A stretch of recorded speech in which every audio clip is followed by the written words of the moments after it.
Yo, what's up, good people? Welcome back. To the Phantom Geek Zone. Yeah, man.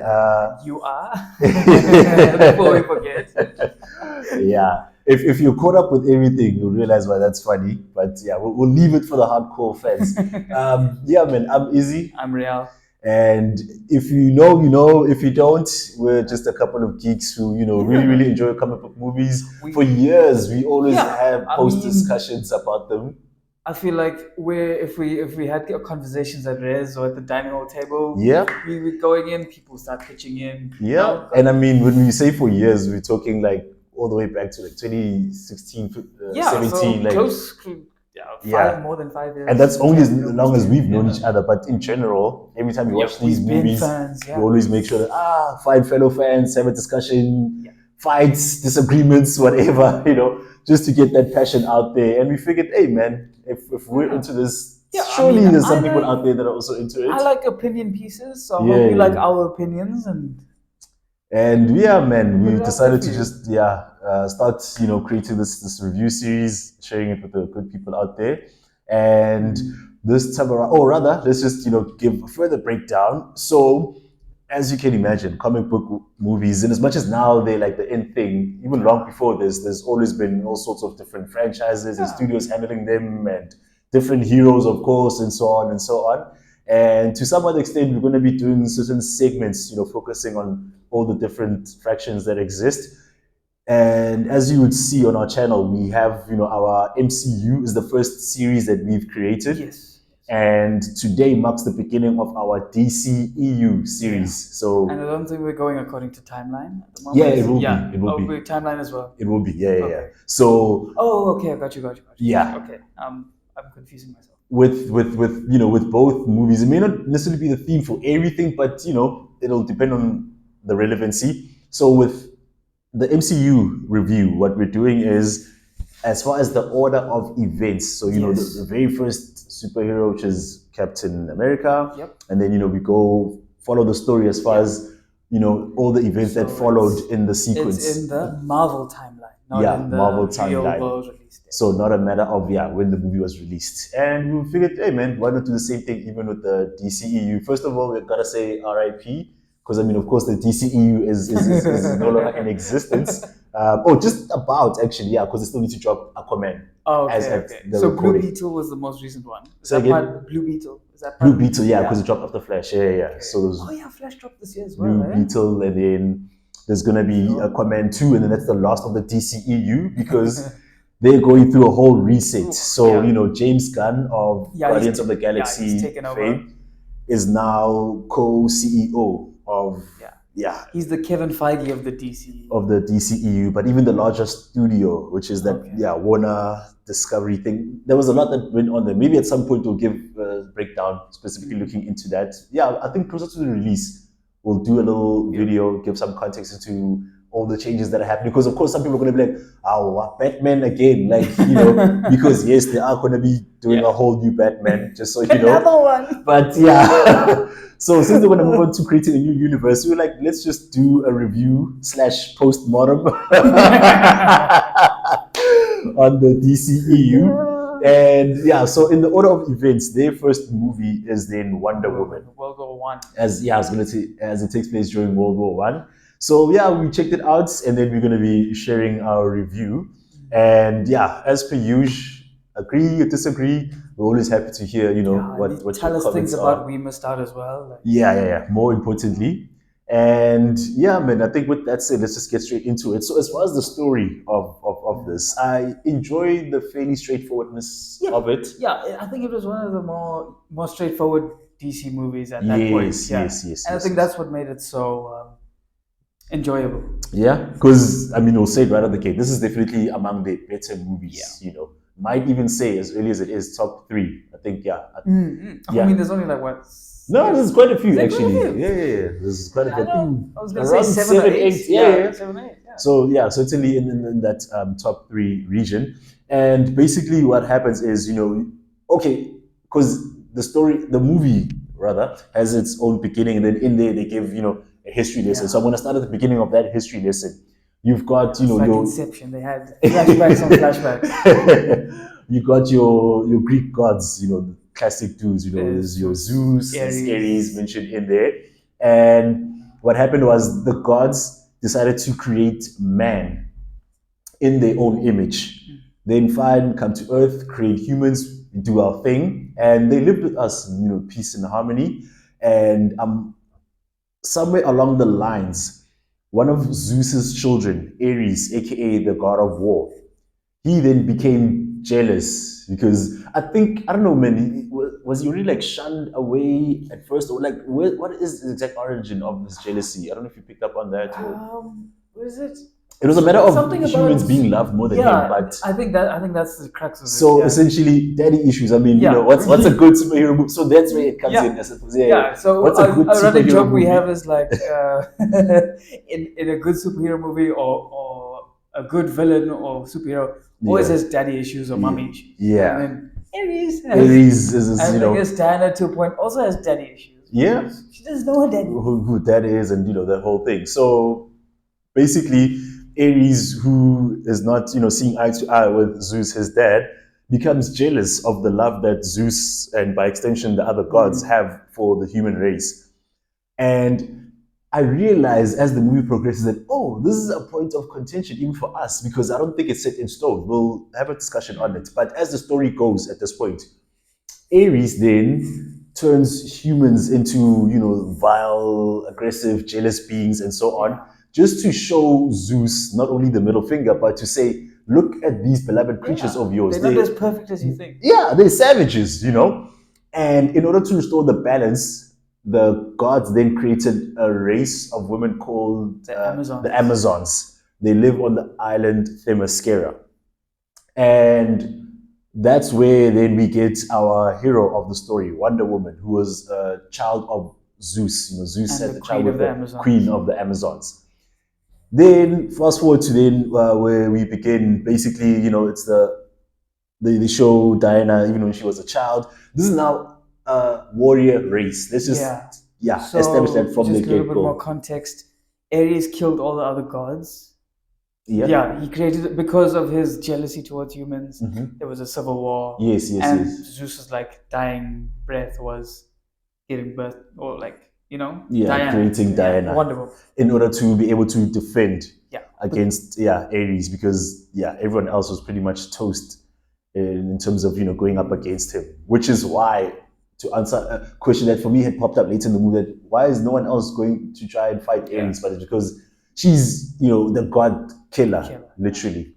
And so it shows Diana growing up. As I said, this is now a warrior race, so everywhere around her, pretty much 24/7, she's seeing people, whether it's fighting or training or but she's seeing all these powerful warriors. And so naturally, and give more context. Amazons are only ladies. It's an island of warrior women, across the board. So naturally, she also was like, man, I also want to fight. I want to join in. But her mom, knowing her backstory, doesn't want her to be involved, because the stronger she gets and the more she's involved in fighting, the higher the likelihood of Ares finding her. And in as much as she's deemed to be the god killer, she's a mom. She's not going to take that chance, She's going to do what she can to protect her daughter. But, Diana's aunt, played by the lovely Robin Wright. They almost lost it for a second. Robin Wright of House of Cards fame. Oh, okay. Yeah. She played Claire Underwood in there. I enjoyed her casting in here because she gave that strong. Firstly, I'd never seen her before House of Cards, and I really enjoyed House of Cards. And this is the very thing I saw her in after House of Cards. I was like, hey, different role, but also way on the other end of the spectrum, So I enjoyed that as well. She did her thing, as much as she made technically a brief appearance, but impactful, which speaks to a point that we tend to raise quite a lot in our reviews. So she then becomes Diana's trainer, and once Diana is of age, at some point, there's now this guy out of nowhere. So more context. The island is sealed off from the world. So it's got this invisible cloak. So you could literally be standing, let's say, a meter away. You wouldn't see it. It's only when you go through the barrier, then you're exposed to actually, there's a whole island here, So this pilot, Steve Trevor, is flying through the air, and we later find out he was fleeing from his enemies because he's a spy. We'll get there. So he's flying through the air, they're chasing him, they shoot his plane down, and then he crashes on the beach just outside of the island. And Diana happens to see him, she goes, she rescues him, but then the enemies aren't far behind. These are the Germans. Yes, yeah. Yeah, the German soldiers are just, behind him. They get to the beach, start shooting up the place, typical, soldiers. But again, this is an island of warrior women, and they added, don't be fooled by the bow and arrows, they laid each and every one of their asses out. Yeah. And now they're capturing Steve Trevor. They wanted to kill him, but Diana's like, no, he's on our side because he fought against those guys. Then they're like, if he's not with them, why is he wearing their uniform? And then they start to interrogate him, but he's a spy, so he can't say anything. So bring out the lasso of truth, the lasso of truth, in case you don't know. It's one of Wonder Woman's weapons. It's, the cowboys, they have that rope that they use to, bring horses in and so on. Yeah, we call that a lasso. And hers is called the lasso of truth because once she's got you bound in it, she can compel you to tell the truth. And I like the physiology, if you wanna go with that word that they added to it, that if you don't tell as it's compelling to tell the truth, it warms up basically. Yeah, so it burns you. The less likely you are to tell the truth. The more you lie, the more it hurts. Yeah. The more you resist, the more it hurts. Yeah. It's not just a matter of tightening the rope or anything. Like, it literally glows and you feel the heat. And you can even see the discomfort. Like, you can see his constricting him and he's lighting up. And the physical resistance where he's really not trying to say. And then the more he says, the more he's like, how in the world are y'all doing this? And, So, yeah, they then use that to compel him to tell the truth. And, yeah, he reveals, no, man, I'm a spy. I was only with those guys because I needed to get some information. And they found me. And that's where then the whole thing happened. And she is, or rather he is then the love interest of Diana, and this is the story of how they met one another. So upon hearing about this war, especially with how he described it, now keep in mind this is World War I. Yeah, I remember there was even this. There's a famous riddle that mentions war. So they'll say blah, blah, blah, blah, in the war, and then at the end they're like, which war are we talking about?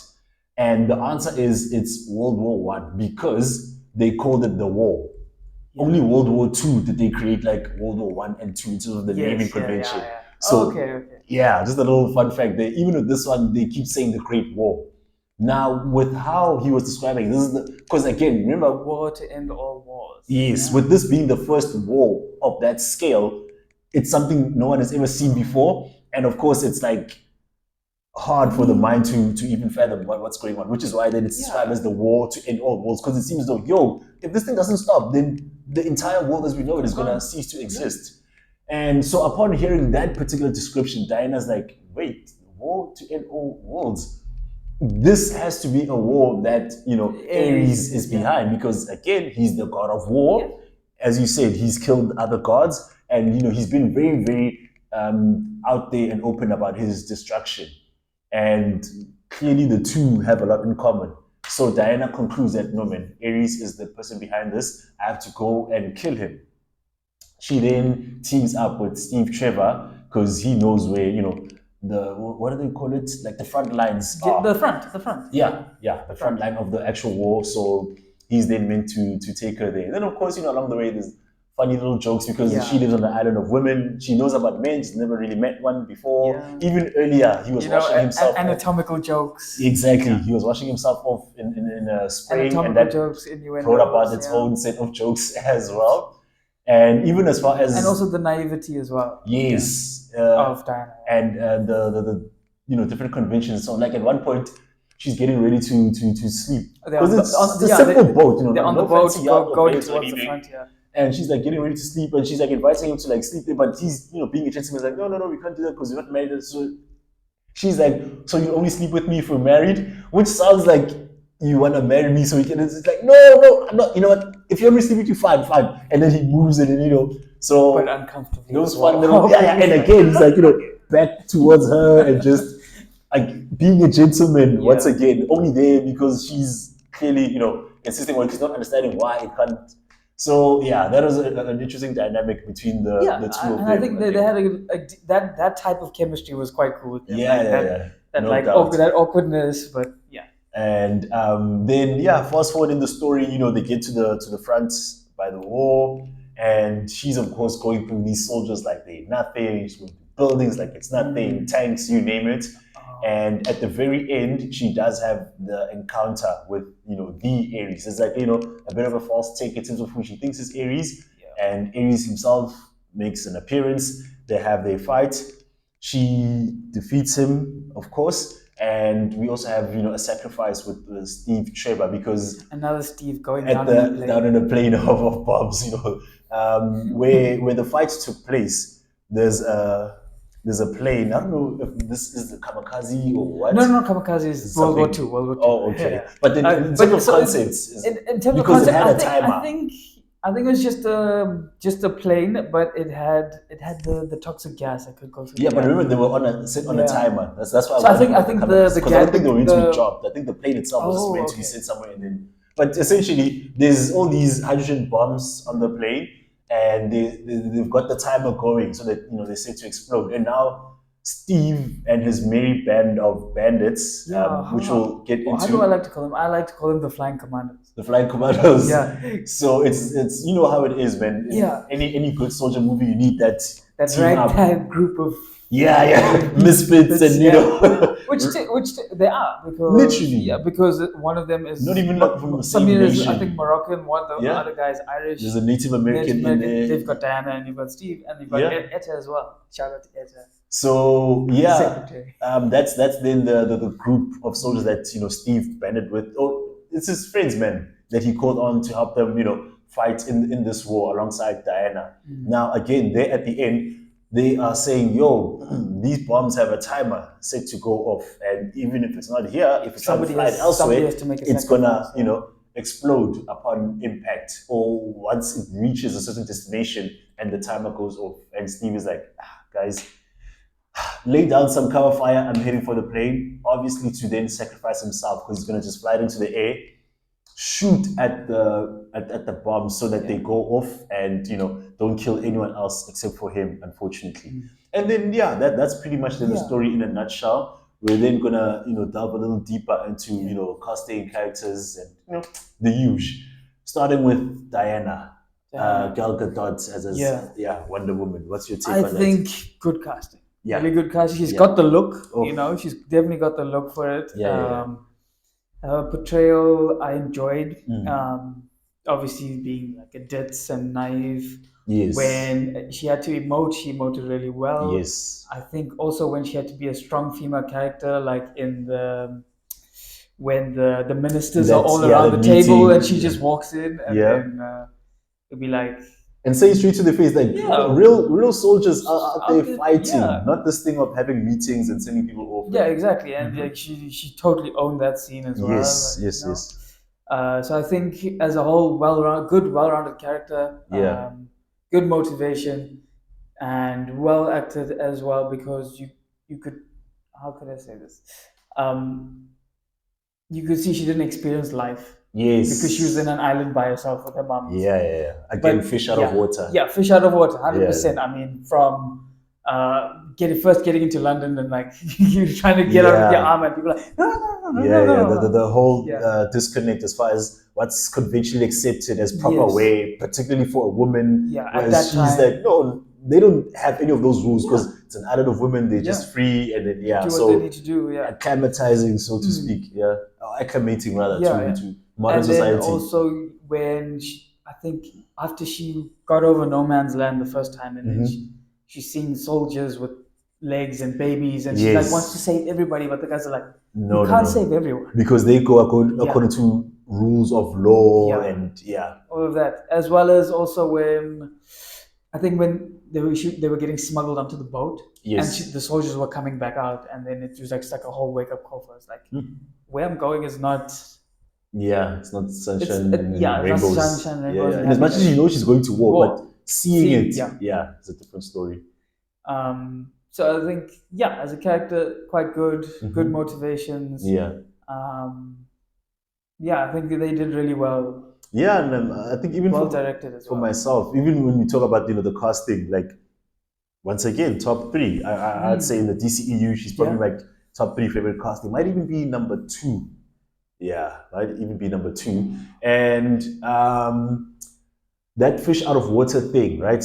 Again, she tends to get a lot of flack for supposedly not being able to act and this and that. And I'm like, what in the world are these people talking about? Because I don't know if they say it in relation to the character she's playing, or if they like, oh, you couldn't play a queen or a president or whatever. And it's like, okay, fine, but let's look at what she's doing and what she's meant to be doing. And I think for this, it worked very well. As you say, she does have the look. I mean, she was in the army. She was Israeli Special Forces. Yeah, she was something literally like in the army or something like that. And she's a real life Wonder Woman. To play, an Amazon warrior, definitely a good fit. I think the accent also works very well in here. And I mean, if you realize they centered the Amazon accent around hers.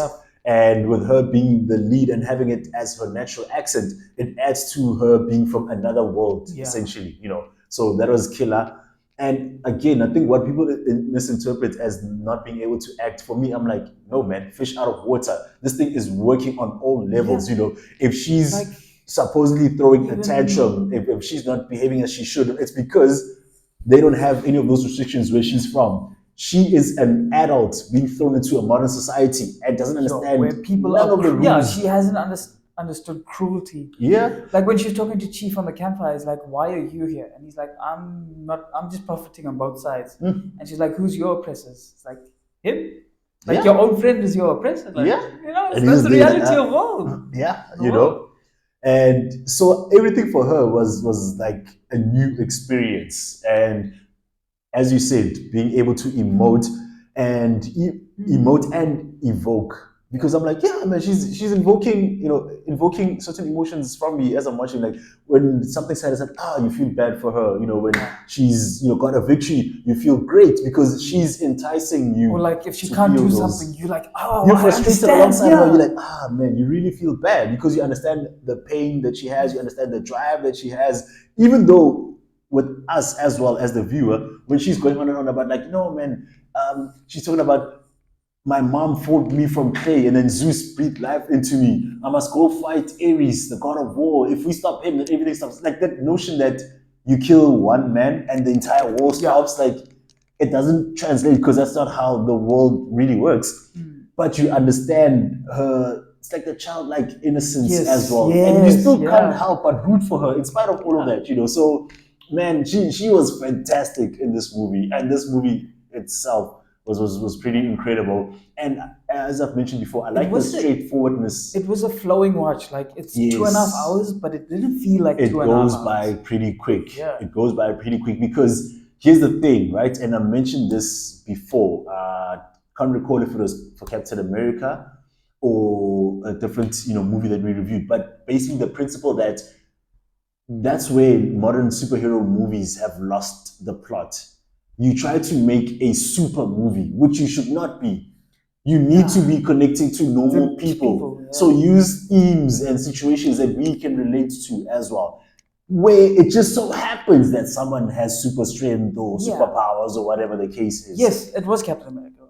Yeah. And I think with this one, she essentially was that as well, where she was a person of superior strength. Cool. But it's everyday situation. We understand the pain, To live, to love, to laugh. The pain of war, the pain of loss, the pain of yearning. She wants more. Because even as a child, when she was like, no, I want to fight.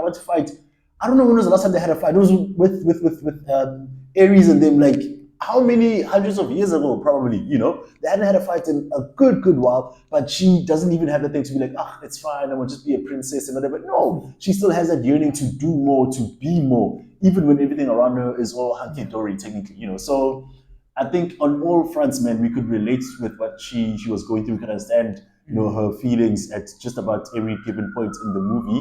And they told a nice linear story. They didn't try to be all fancy with like, cuts here. Yes, there were flashbacks and everything, but at every single point, it added to the story. It added to the story. It wasn't there for the sake of being there or being flashy or showing off. It was meaty enough that it added to the story. But, And then chemistry-wise, she definitely got along very well. I mean, Steve. I think that whole group Yeah, the whole group got along. There was really a good well. amount of banter and so on. And even as like an outsider, from being a woman to being someone from another world, she managed to gel fairly well with everyone. And there was a good balance because again, a lot of these things are universal themes, So when someone else on there has got the pain of being an outsider, pain of not having a home or losing their loved ones, or just the pain and terror of the current situation that they're in, she can understand and relate to those elements as well because she may not be a normal human, but she's got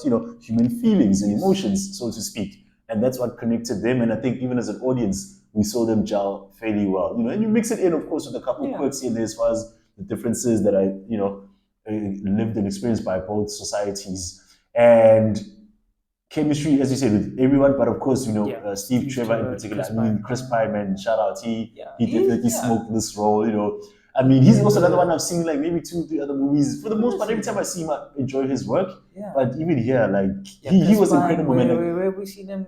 Star Trek. I haven't watched. For me, Spy wasn't he? Spy? No. There's Jude Law. Oh, the first movie. The Spy Dump. I'm forgetting it now. Never mind. Is it with Tom Hardy? Because that's that's one. That's one. Yeah, this is War. That's the movie I was about to mention. Yeah, that's the first movie I remember seeing him. So he's well known for his like rom-com stuff. Yeah. Because I mean, of course, boyish good looks and all of that. So he's always that character, and he played that in this movie as well. But I like that he went further because between the whole spy character thing, between also saving man, like protecting Diana, but doing the right thing versus doing what you're told. Yes, he went against his superiors. He was a bit of a rebel because I mean there was that part where his commander was like, "Hey man, don't go." Then he asked the secretary, "Do you think he's gonna listen?" She's like, "Not a chance." Or like after they came out with the generals and Dino's just ranting and he's like, Chill. We're gonna do it anyway. Yeah, he's like, we're not gonna listen to them. We're gonna go anyway. He's been like a consistent rebel. So again, it wasn't just a typical love interest sort of role. Like it was quite meaty, and his portrayal, he's got a way, man. Both of them, like the expressions and the way they say certain words and whatnot. There's this nice subtlety that comes through, and they create this sense of warmth. And where you root for them more than the average person, like not just because they're the leads or whatnot.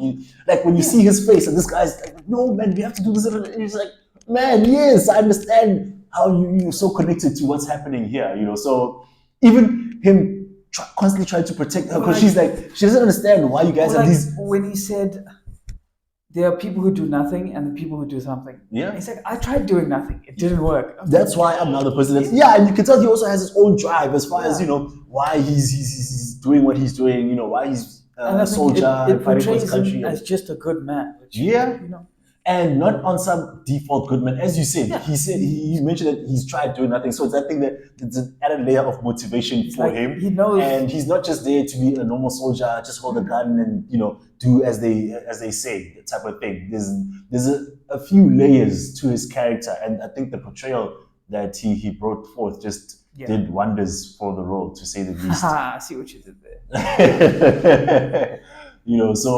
Shout out to Chris Pine. And I think let's get into Ares, right? Yeah. The big bad of the war. So there's a reason why I like to highlight that when we're talking villains, it's not just the physical embodiment. There's also the ideology. So of course, as far as the war side of it, that came through very great. I mean, to quickly go back, we're going to come into Ares with Wonder Woman. We only speak about the first, right? When you see the costume the first time, the display of strength. If it's getting the powers, she was born this way, so that wasn't in this. But that scene where she took off the coat and you see the costume for and the then first she's time, just walking, and you can see there's like they call it no man's land. Yeah, there's nothing going on. Barren wasteland, practically. And I like how the two were put together. Which, like she's full of color, and then it's just a great landscape. And having the two at the same time, it's like that first. We know she's powerful. We've seen her do a couple things, but it's like the first real, true display of strength. And the first time we see the costume, and she's got one of the greatest theme songs where it's it's got this instrumental, almost rock sort of thing. It's almost subtle but hard hitting at the same time. You just know it, and it's like it fits into any action scene. Yeah, man. Anytime she just pops up and does the thing, and the song just goes in, and you're just there like, singing, humming along, and you're like, yeah, So again, that scene and making it impactful. If you conscious naturally, Captain America takes place in World War One, so there's going to be the parallels and so on. World War Two. World War Two. Yeah. Okay, during a war, I mean, it's different wars, but just the fact that you can see in this movie and Captain America there was a lot of similarity. Yes, so that's what I'm saying. Because both of them took place during a war, there's some natural parallels that are going to be drawn through. I mean, even from some basic stuff as flag-inspired costume and that sort of thing. Yeah. But I think one of the things that helped to separate the characters is again that first moment with Steve Rogers, right? I mean, it's a similar thing where you're gonna go rescue people you aren't meant to because of the rules of law, but just how they went about showing it, I think that was pretty great. Because with Steve Rogers, it seemed more bureaucratic than anything. Like, no soldier. He said there's like 400 and however many prisoners there. He knows exactly where they are. You can't go there because we're busy discussing the terms. Whereas with Diana, it's less like, expositional. You see it for yourself. Yeah, there was a mother who was. Somebody talked to her and was like, "There's prisoners across. They're gonna kill them all." Yes, you saw it for yourself. Yeah. So again, it's a whole thing of do you tell people about something or do you show them? And depending on what the story of the scene requires, you gotta do what's more suited. So I think it was also a good showcase because I think somewhere Steve was like, "Nobody's crossed this piece of land in like over a year," and then she just jumps up, and then he's like, when she's busy, deflecting bullets, he's like, "Hey, yo. She's making ground. Let's cover her. Let's go. So that's what I'm getting at, right? The way they it's almost like it became like a build up of sorts because you're giving more and more reasons why she can't go and just straight up run up against those soldiers on the other side. It's a matter of no man's land. These guys' weapons and the positioning gives them such an advantage that no one can get any ground beyond this point here. Number one. Number two, if you look at the damage that's been done, like. Not only the soldiers that are hurt, but as you said, even some of the innocent civilians that are showing up. And it's like, that's how devastating it is to try and cross this barrier. And so when she does it successfully and seamlessly and with all that power and grace, it just adds to that awesomeness of the first display of power. So the way they built up towards it was just hella incredible. Because we had glimpses before. Like yes. When she was fighting with Robin Wright.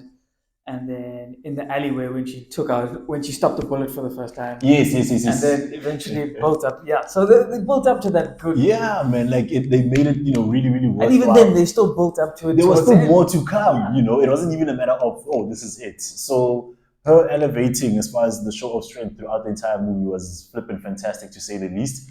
And now back to Ares, right? Villains, there's two ways. Sometimes they coexist, sometimes it's just the one, and it's the physical embodiment of the person, and then there's the ideology that you either try to stop or that's present. And in this case, the ideology is the war.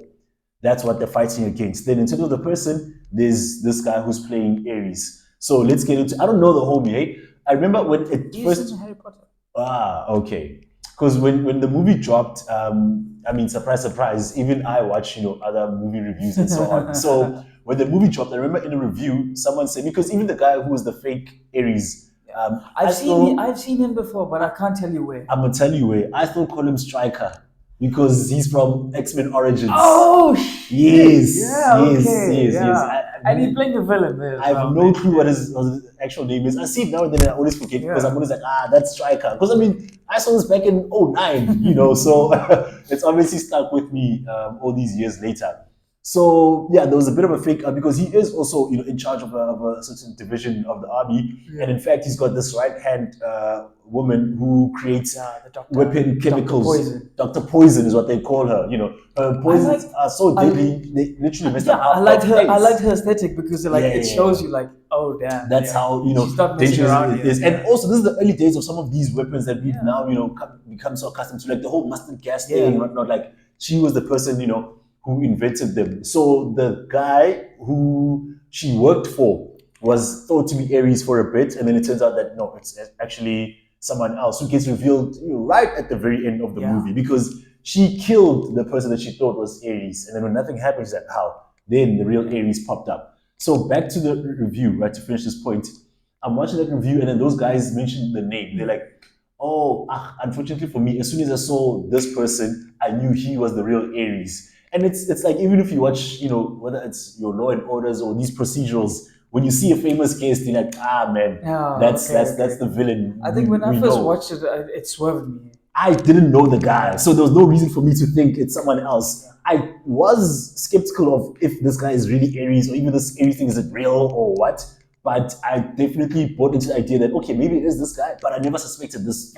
Because he's also like an old man, not frail, but not and physically he's like threatening. Close, and he's like just pushing them towards. And they also show him like in more of a cameo sort of thing here and there, and then only at the end does he take a larger stage or film presence. So for me, it worked as far as I liked the switcheroo. I liked the swerve. Yeah. Obviously, I watched it again, so I knew it was coming. But the first time, it caught me. Yeah. And then I liked his motivations. Like, I've just been controlling everything from behind the scenes. Yes. I don't want to get my hands dirty. So even going back to like Dr. Poison, he was whispering, because it's like with anyone who's creative in any aspect, you're sitting around and an idea pops into your head. He was whispering those ideas of, create this weapon, create that weapon, and who knows what other chaos he was encouraging from people on all fronts, of this war. So So like, I enjoyed his puppeteer type. Okay. And then obviously the big reveal at the end did eventually showcase his power. And I think it was really well done. He wasn't like an out-and-out villain like a Thanos, like, from the beginning. Yes.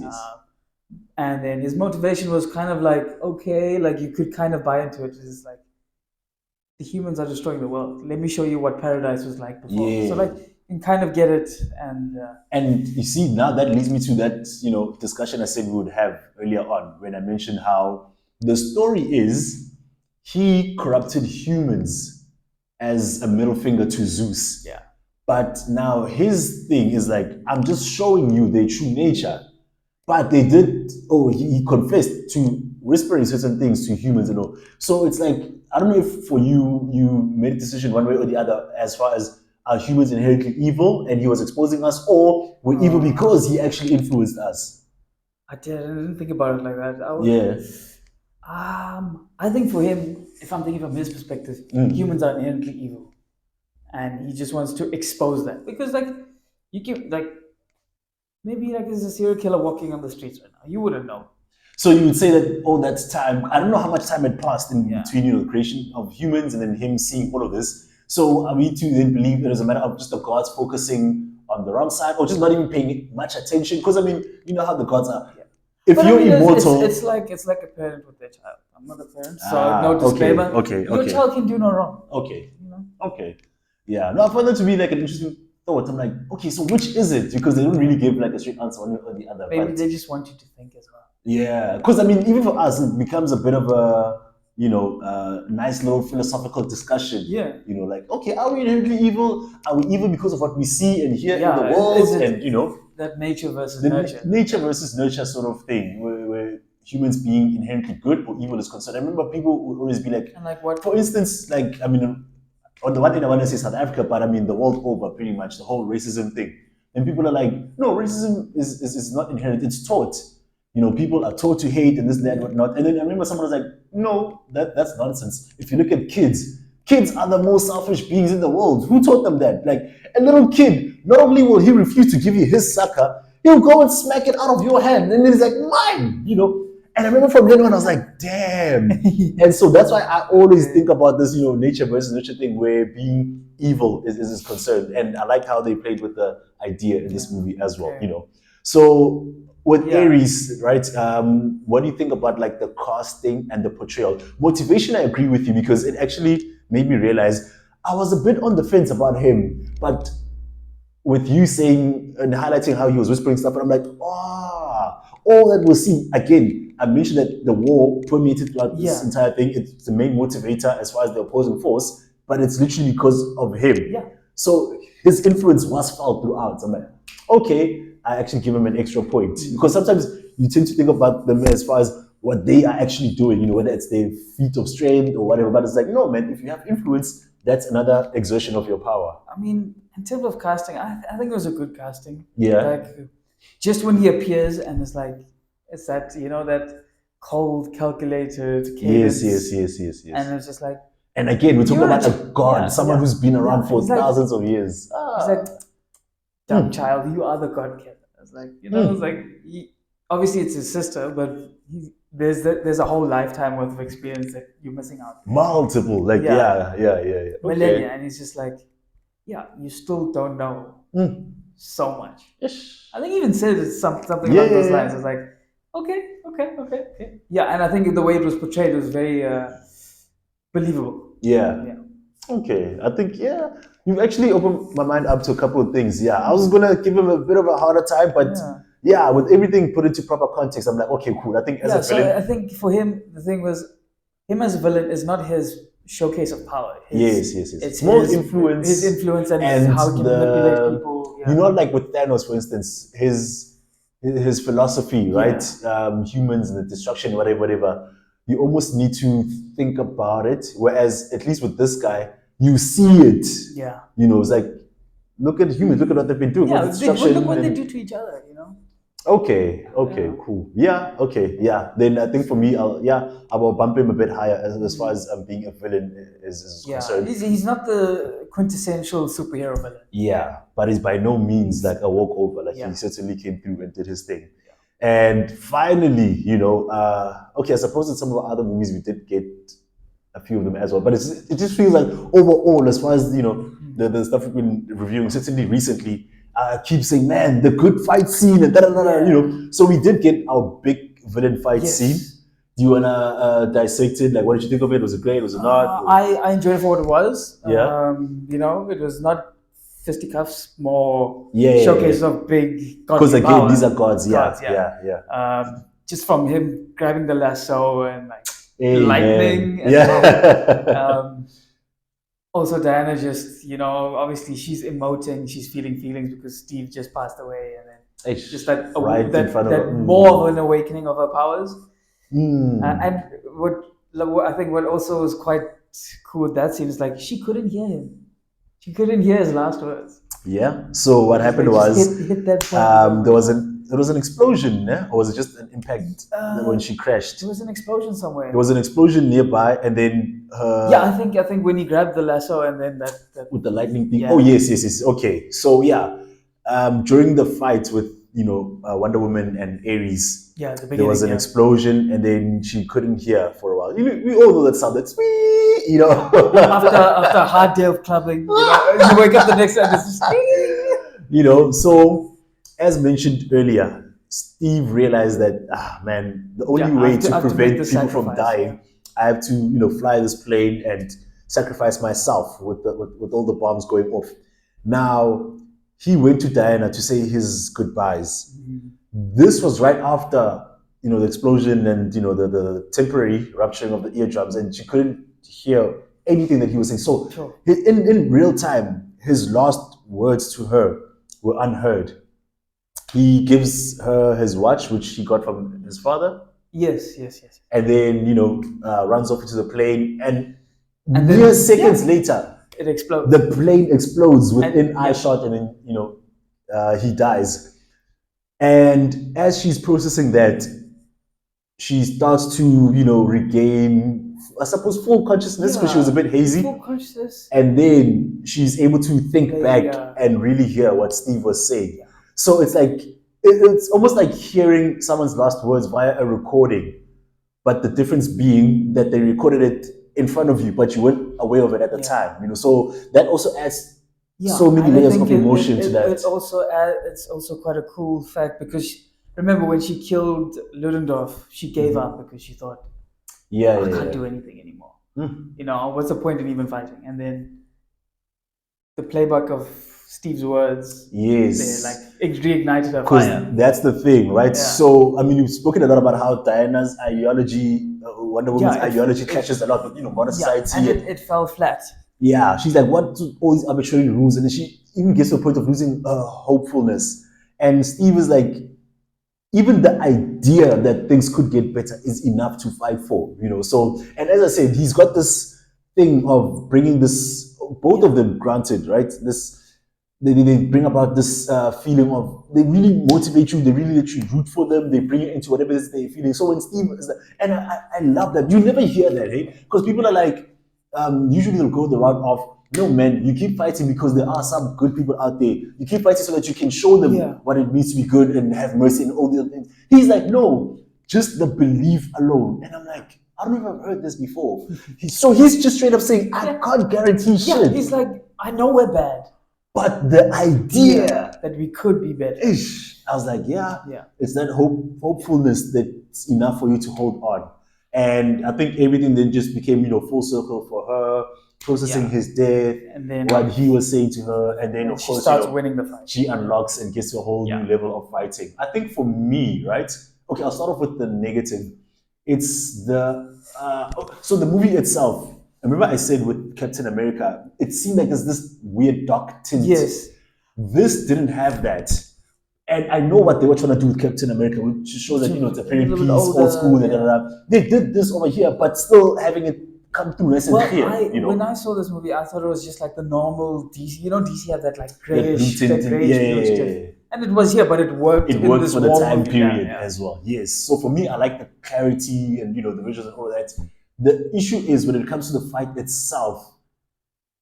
I don't know if it was whether it's, let's say, too late in the night or what, but I felt it could have been a little clearer, like lighting wise. I mean, Ares was like he was dark. You could hardly see anything. You just see his face or his eyes or whatever. So that's the only thing. But choreography wise, it's not on some greatest fight scene or whatever. No. But again, that's why I kept emphasizing when you were speaking on the fact that these are gods. Yeah. Because that whole close combat thing, like if you're watching, it's Shang-Chi.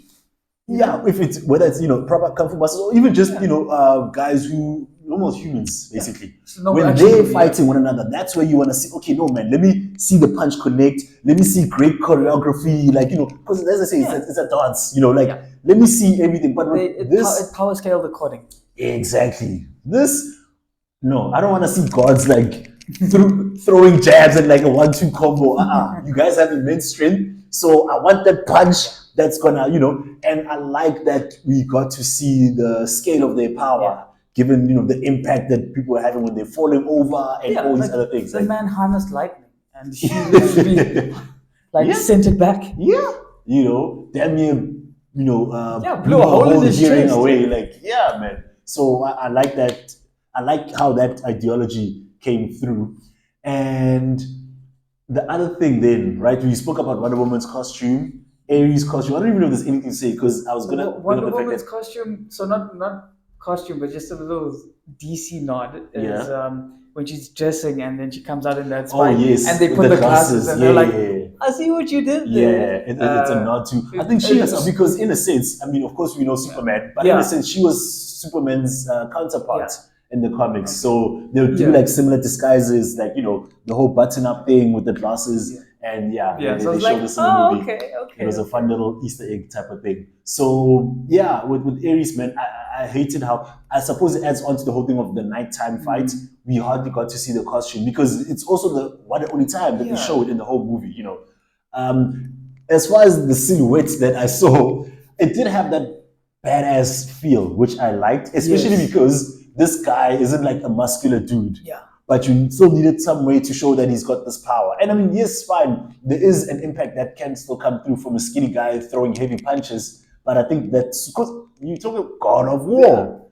The suit, the design, I think it did fit that. But they just didn't let us get to fully experience it. So that was a bit on the unfortunate side. Yeah. I think other than that, I enjoyed the fight scene. Any other things you wanna? Nah, man. I think that pretty much sums it up for me. The only issue is that I haven't mentioned is that there was a slight lack of fluidity where in the previous scenes, I don't think so much in this one, whenever Diana was doing a show of power, if it's like jumping into a building, like the landing, like the small little things where you can sort of see. She did the superhero jump a few times. That I never have an issue with, but for me, I still need the physics to kind of make sense. And you see every time where someone is like, jumping somewhere and landing whatnot. A lot of the times you can tell that, okay, this is where they pulled back the ropes so that she could, or he or whoever could do like a soft landing. It didn't look fluid. That's what I'm saying. The fluidity of the CGI. That's the one issue I tend to notice quite a bit here and there. And unfortunately, I had it a It's few like times slingshot. in this movie, you know, even with the whole thing where it was a cool ass move, man, when they had that, was it a tank door or what that they held? And then, you know, they were propelling her up. She was jumping on it and then flying into a building. Even then, I was like, not the smoothest thing. I'm sorry, but my mind can't help but pick up on these things, you know. I think in the future we'll probably have a segment we call Izzy's nitpicks, you know. So, all these little things that I can't help but be bothered by. But overall, fantastic movie, and I think for me, man, I give it a solid 8. I don't know about you. I would go 8 as well. Yeah. This for me, and you know, okay, fine. In the release chronology, it was I think like number 3 in the middle, something. kind of. The Man of Steel had come out. Batman vs Superman had come out, and then I think that's when they dropped it. Justice League come out before or after? I think it came out before. Yeah, Justice League would have probably come out before. Yeah. Because it was 2017 as well, so it would have been the same year, and then it came out early. Then this one came out after that. So yeah, but as far as the timeline of it is concerned, this is a great start to the universe. But then we'll get to the next couple of movies, see how that unfolds. And in fact, in the timeline, it's the sequel that's next. You know, the sequel to Wonder Woman. So within our DCEU recap, we're gonna be touching on Wonder Woman 2 or Wonder Woman 84 next. And stay tuned to see, you know, what we have to say about that one. But as far as this one, I think we're pretty much done and dusted in terms of the review. Let us know what you think. Of course, you know, hit that like, hit that subscribe, and please let your friends know. Yeah, man. The more the merrier. Share with the good people. There's certainly a lot more geeks out there, you know, to share our story we need with. To come out of the woodwork. Yeah, man. We're working on, you know, hitting the next level. But in the meantime, we'll certainly be upping things quite a bit. There's more to come, but in due time, we'll reveal everything that's next. Do find us on Instagram at the Phantom Geek Zone. Hit that follow. Phantom Geek Zone, and then otherwise we'll catch you at the next one. All right, see you. Peace.